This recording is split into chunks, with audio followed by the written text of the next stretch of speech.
Hello world, from whichever time zone you're catching me from, my name is MD90. Welcome to my YouTube channel. If you're not subscribed to the channel, make sure you hit that subscribe button, turn on the bell notification to all so that you do not miss the uploads that come up. And the easiest way for you to navigate the channel is to head to the playlist. You'll find videos curated for you based on your interest. So if you're interested in the Kutika podcast, you'll find a playlist for that. For news and trends, there's a playlist for that. Exclusive with MD90, a bunch of playlists that are created based on your interest. So the easiest way to navigate the channel is head straight to the playlist and you'll find what you're here for. Consider becoming a member of the channel.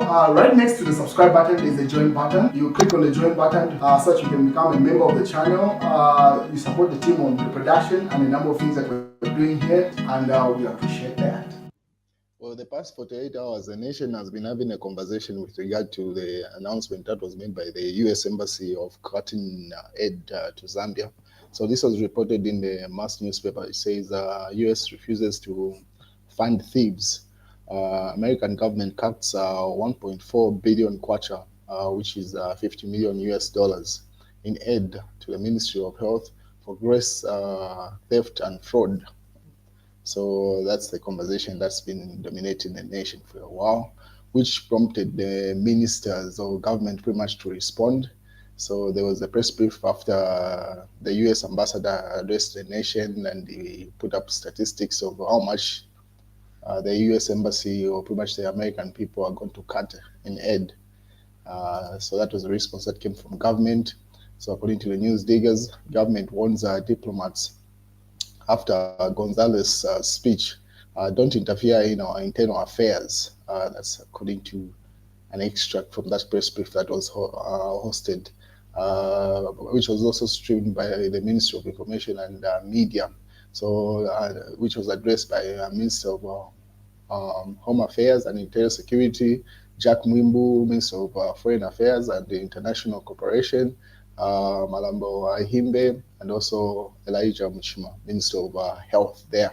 So it was a press brief addressed by three ministries pretty much, and some of the highlights, I'll tabulate them for you. What is the Daily Nation says, theft and corruption, US punishes Zambia, pretty much the same headline with regard to the cutting of aid. So some of the highlights which were pointed out by the Minister of Information. So today, Minister of Home Affairs and Internal Security, Honorable Jack Mwimbu, Foreign Affairs and in International Corporations, Honorable Malambo Himbe, and Minister of Health Elijah Muchima held a joint press briefing with regarding the forensic audit and the theft of medicines, medical supplies in public health facilities. And here are the highlights, and then they go ahead to highlight according to what Jack Mwimbu said. So government through the Ministry of Home Affairs and Internal Security has so far raided 104 facilities, leading to the arrest of 75 individuals and various offenses under the Medicine and Allied Substances Act and the Penal Code, which was quoted. So that's a highlight that came from the Jack Mwimbu. And then also Mulamba Himbe also said he called for the use of formal diplomatic channels in communicating with the public, reiterated that government values the partnership with cooperating partners.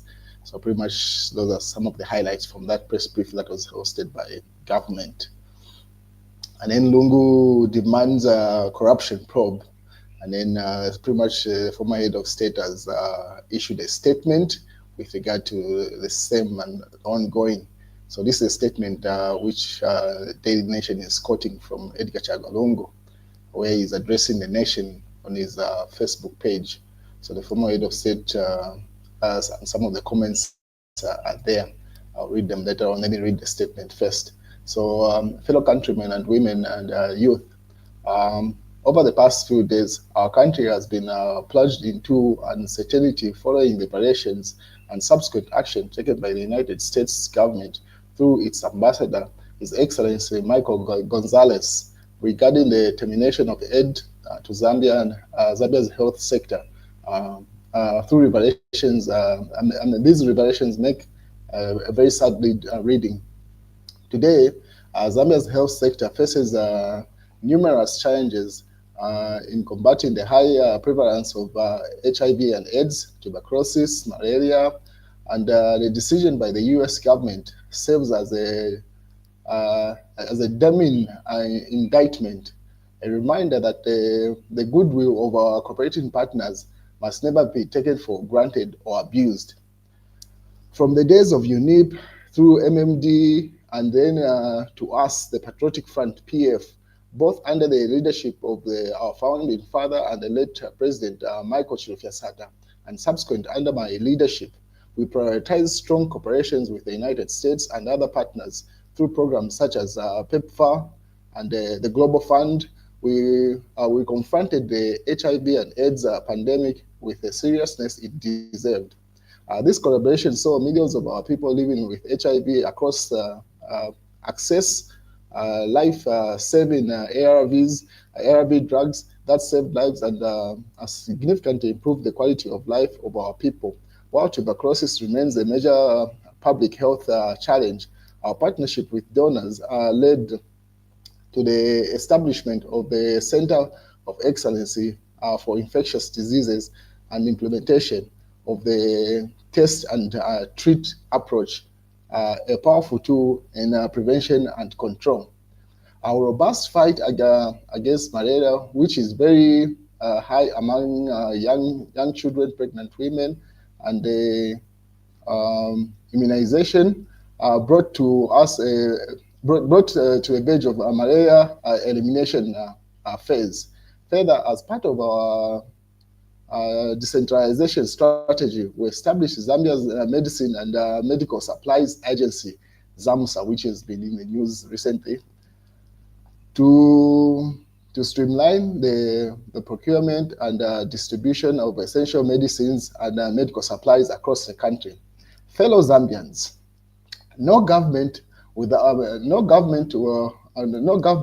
is without fault, but the key in all our efforts was to keep keen eye on the levels of corruption in the supply chain system of all drugs. Otherwise, we would not have achieved the policy and implementation targets I have outlined. He says what they had achieved. In contrast, shocking scale of theft and corruption, as highlighted by Ambassador Gonzalez, is a slap in the face of every Zambian because it is the ordinary citizen who will now suffer due to the potential drug shortage. This aid withdrawal will cause, as they say, as the saying goes, if you are not affected, if you are not infected, you are affected. And then he goes further now. Let me address. Let me find where he addresses the sitting head of state. Let's see, did I get that? Oh, I must have skipped it. But anyway, the statement goes further to address the current head of state. And some of the things you say, advises his successor, President Hakainde Hichilema, to take responsibility for the present corruption, looting, and theft of life-saving medicine instead of blaming all past governments apart from himself, and warns the medical aid cut would soon turn into catastrophic. That's Edgar Lungu. So pretty much he's saying to Hakainde Hichilema, own up to some of the responsibilities, because there's been a debate to say, no, these things are happening in the PF. And then Edgar Lungu says, no, they check the date stamps on the allegations of the missing of those medicine. He says it has nothing to do with the Patriotic Front at this point. The current government should just own up to their own set. And this Nancy Mwitwa Mhoya responds to Edgar Chagalungu's statement. She says, ngati simakada vanhu ngati brutality ngati bonse hivi kulibe. Sometimes I blame you. So she says, I did not be in the cadre system in the Patriotic Front under Edgar Chagalungu's tenure. Probably they would still be in government. And then she goes further to say, we just landed ourselves in problems. Our current government, she says there. And what else is? And then President Hakainde Hichilema says leadership is hard, according to the news diggers in a statement where he was addressing a press brief somewhere. So that's the news, ladies and gentlemen. That's what's going on.